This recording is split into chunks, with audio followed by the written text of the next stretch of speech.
Okay, ನಾನು congratulation Gayatri. 545ನಲ್ಲಿ ಇಡೀ ಕರ್ನಾಟಕಕ್ಕೆ ಮಹಿಳೆಯರಲ್ಲಿ ರ್ಯಾಂಕ್ ಬಂದಿದ್ದಾಳೆ. ತುಂಬ ಖುಷಿ ಆಗುತ್ತೆ. ಒಂದು ಇನ್ಸಿಡೆಂಟ್ ನಾನು ಶೇರ್ ಮಾಡಬೇಕು ಅಂತ ಅನ್ನಿಸ್ತು ಈ ಒಂದು ಸಂದರ್ಭದಲ್ಲಿ. ನಾನು ಆ್ಯಕ್ಚುಲಿ ಇವರು ನನ್ನ ಹತ್ರ ಜ್ಞಾನಭಾರತಿ ಇದರಲ್ಲಿ ಟೆಸ್ಟ್ ಬರೆಯಕ್ಕೆ ಬರ್ತಾಯಿದ್ರು. ಆವಾಗ ನನಗೆ ಒಂದಷ್ಟು ಜನ ಹುಡುಗರು ತುಂಬ ಇನ್ಸ್ಪಿರೇಷನ್ ಅನಿಸ್ತಿತ್ತು. ಯಾಕೆಂದ್ರೆ ಅವಾಗ ಎಕ್ಸಾಮ್ಸ್ ಇದು ತುಂಬ ದೂರ ಇತ್ತು. ಇನ್ನೂ ಅದು ಇದು ನಡೀತಾ ಇತ್ತು, ಡಿಸ್ಪ್ಯೂಟ್ ನಡೀತಾ ಇತ್ತು, ಇನ್ನು ಎಕ್ಸಾಮ್ ನಡೀತಾ ಇರು ಅಂತ. ಬಟ್ ಇವರು ತುಂಬ ಜನ ಬಂದು ನನ್ನ ಹತ್ರ ಟೆಸ್ಟಿಂಗ್ಸ್ ಬರೀತಾ ಇದ್ರು. ಅದರಲ್ಲಿ ಒಂದಷ್ಟು ಜನದ್ದು ನನಗೆ ತುಂಬ ಹೋಪ್ ಇತ್ತು, ಇವ್ರು ಗ್ಯಾರಂಟಿ ಕ್ಲಿಯರ್ ಮಾಡ್ತಾರೆ ಎಕ್ಸಾಮ್ಸ್ ಅನ್ನೋದಕ್ಕೆ. ನನ್ನ ಸಿ ಒ ಪಿಲಿದ್ದಾಗ ನನಗೆ ಒಬ್ಬರು ನೇಮ್ ಪ್ಲೇಟ್ ಮಾಡಕ್ಕೆ ಬಂದಿದ್ದು. ನನಗೆ ನೇಮ್ ಪ್ಲೇಟ್ ಬೇಕಿತ್ತು ಆ್ಯಕ್ಚುಲಿ. ಅವಾಗ ನಾನು ನೇಮ್ ಪ್ಲೇಟ್ ಮಾಡ್ಸಕ್ಕೆ ಹೋದಾಗ ನನಗೆ ಒಂದು ಐಡಿಯಾ ಬಂತು, ಇವ್ರಿಗೆ ಇವರು ಸೆಲೆಕ್ಟ್ ಆದಮೇಲೆ ಗಿಫ್ಟ್ ಕೊಡೋದು ಇವ್ರಿಗೆ ಗೊತ್ತಿದ್ದಂಗೆ ಅಂತ ಅಂದ್ಬಿಟ್ಟು ನಾನೇನು ಮಾಡಿದೆ, ನೇಮ್ ಪ್ಲೇಟ್ ಮಾಡಿಸಿದ್ದೆ. 5ರಿಂದ 7 ಜನ ಮಾಡಿಸಿದ್ದೆ ನಾನು. 7 ಜನದಲ್ಲಿ ಒಬ್ಬರು 545 ಆಗಿದ್ದಾರೆ, ಇನ್ನೊಂದು 6-7 ಜನ 402 ಆಗಿದ್ದಾರೆ. ಹಂಗಾಗಿ ಭಾಳ ಖುಷಿ ಆಯಿತು. ನಾನು ಅಂದ್ಕೊಂಡಿದ್ದವರು ಒಂದಷ್ಟು ಜನ ಸೆಲೆಕ್ಟ್ ಆಗಿದ್ದಾರೆ ಅನ್ನೋ ಒಂದು ಇದಕ್ಕೋಸ್ಕರ ನನಗೆ ನನ್ನ ಪ್ರಿಡಿಕ್ಷನ್ ಕರೆಕ್ಟ್ ಆಯ್ತಲ್ಲ ಅನ್ನೋದೊಂದು ಖುಷಿ ಆಯಿತು. ಹಾಗಾಗಿ ಗಾಯತ್ರಿ ಅವ್ರಿಗೆ ಇನ್ನೇನು ಕೆಲವೇ ದಿನಗಳಲ್ಲಿ ಡ್ಯೂಟಿ ಜಾಯಿನ್ ಆಗ್ತಾರೆ. ಹಂಗಾಗಿ ಅವರ ಒಂದು ಯೂನಿಫಾರ್ಮ್ ಮೇಲೆ ಇದು ಇರಲಿ ನನ್ನ ಕಡೆಯಿಂದ ಒಂದು ಗಿಫ್ಟ್ ಅಂತ, ಆ್ಯಸ್ ಎ ಬ್ರದರ್ ಆಗಿ, ಆ್ಯಸ್ ಎ ಮೆಂಟರ್ ಆಗಿ, ಆ್ಯಸ್ ಎ ಅವರ ಗೈಡೆನ್ಸ್ ಕೊಟ್ಟದ್ದು ನನಗೊಂದು ಖುಷಿ ಇದೆ. ಹಾಗಾಗಿ ಇದು ನಾನು ಗಾಯತ್ರಿ ಪ್ರೆಸೆಂಟ್ ಮಾಡ್ತೀನಿ ಈ ಒಂದು ಸಂದರ್ಭದಲ್ಲಿ.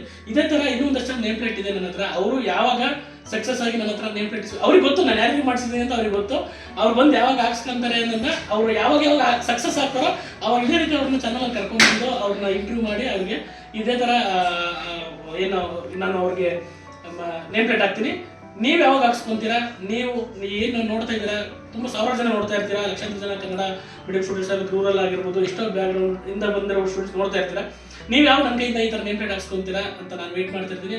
ನೀವು ಎಷ್ಟೇ ಜನ ಸೆಲೆಕ್ಟ್ ಆಗಿರಿ, ಖಂಡಿತ ಎಲ್ಲರೂ ನಾನು ನೇಮ್ ಪ್ಲೇಟ್ ಮಾಡಿ ನಿಮ್ಗೆ ಹಾಕ್ಸ್ಕೊಡ್ತೀನಿ ಅಂತ ಹೇಳ್ತಾ ಒಳ್ಳೇದಾಗ್ಲಿ ಗಾಯತ್ರಿ. ಇದು ನನ್ನ ಕಡೆಯಿಂದ ನಿಮ್ಗೆ ಚಿಕ್ಕ gift. Thank you so much sir. ಈ ದಿನಗೋಸ್ಕರ ಇಷ್ಟು ದಿನ ವೇಟ್ ಮಾಡ್ತಾ ಇದ್ದೆ. ಕೊನೆಗೂ ನನ್ನ ಗುರುಗಳಿಂದ ತಗೊಳ್ಳೋ ಅವಕಾಶ ಸಿಕ್ತು. ನನಗೆ ತುಂಬ ಖುಷಿ ಆಗ್ತದೆ. ನೀವೆಲ್ಲರೂ ಈ ದಿನ ನಿಮ್ಮ ಎಲ್ಲರ ಲೈಫಲ್ಲಿ ಬರಬೇಕು ಅಂತ ಕೇಳ್ಕೊತೀನಿ. ಆದಷ್ಟು ಸರ್ದು ಫಾಲೋ ಮಾಡಿ. ಅವರು ರಿಯಾಲಿಟಿ ಹೇಳ್ತಾರೆ, ಅದನ್ನು ನೀವು ಅರ್ಥ ಮಾಡ್ಕೊಂಡು ಕರೆಕ್ಟಾಗಿ ಫಾಲೋ ಮಾಡಿದರೆ ಖಂಡಿತ ನೀವು ಸಕ್ಸಸ್ ಆಗ್ತೀರಾ. ನನ್ನ ಫಸ್ಟ್ ಪೇಪರ್ಗೆ ಆಗಿರ್ಬೋದು, ಸೆಕೆಂಡ್ ಪೇಪರ್ಗೆ ಆಗಿರ್ಬೋದು, ಮೆಂಟಲಿ ವೀಕ್ ಆದಾಗ ಆಗಿರ್ಬೋದು, ಪ್ರತಿಯೊಂದಕ್ಕೂ ಸರ್ ನನಗೆ ಸಪೋರ್ಟಿವ್ ಆಗಿ ಮಾಡಿದ್ದಾರೆ. ಸೊ ಅದೇ ಥರ ನೀವು ಫಾಲೋ ಮಾಡಿ ಅಂತ ಹೇಳ್ತಾ ಇದ್ದೀನಿ ಅಷ್ಟು ಬಿಟ್ಟು. ಓಕೆ, ಎಲ್ಲರಿಗೂ all the best. Thank you so much Gayatri. Okay,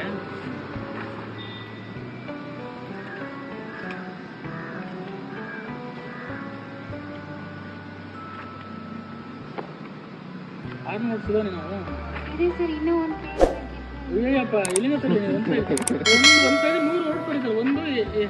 ಅದಕ್ಕೆ 1, 4, 5 ಕೊಟ್ಟಿದ್ದೀನಲ್ಲ, 500 ವರ್ಡ್ಸ್ ಬರೀಬೋದು. ಆಯ್ತು, ಮನೇಲಿ ಹೋಗಿ ನೋಡ್ತೀನಿ.